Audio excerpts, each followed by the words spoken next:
হঠাৎ অসুস্থ হয়ে পড়ায় সন্তানকে হাসপাতালে নিয়ে যান বাবা মা। প্রাথমিক পরীক্ষা শেষে চিকিৎসকরা জানিয়ে দেন জরুরি ভিত্তিতে সিটি স্ক্যান করাতে হবে, কিন্তু সেখানেই তৈরি হয় অপ্রত্যাশিত জটিলতা। যন্ত্রপাতিতে ভরা অচেনা কক্ষ, অদ্ভুত শব্দ আর ভয়, সব মিলিয়ে সিটি স্ক্যান রুমে একা ঢুকতেই রাজি হচ্ছিল না শিশুটি।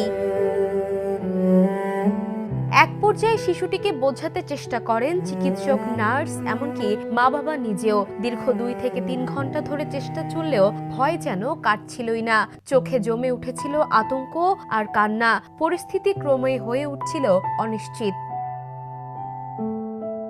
শেষ পর্যন্ত এক ব্যতিক্রমী সিদ্ধান্ত নেন পরিবারটি। শিশুটির সবচেয়ে কাছের বন্ধুকে ডেকে আনা হয় হাসপাতালে, আর বন্ধুকে দেখা মাত্রই যেন জাদুর মতো বদলে যায় দৃশ্যপট।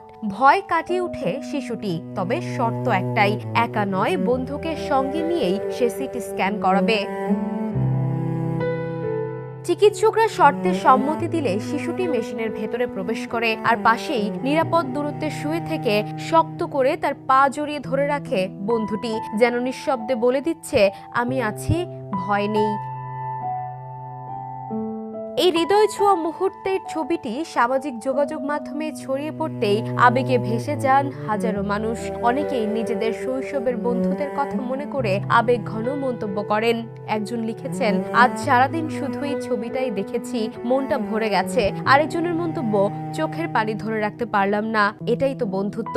একটি ছবি, কিন্তু তার ভেতরে লুকিয়ে থাকা গল্প যেন মনে করিয়ে দেয় মানবিকতা আর বন্ধুত্ব এখনো হারিয়ে যায়নি।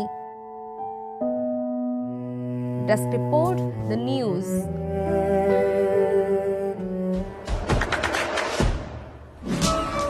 দেশে দেশে সবার সাথে The News.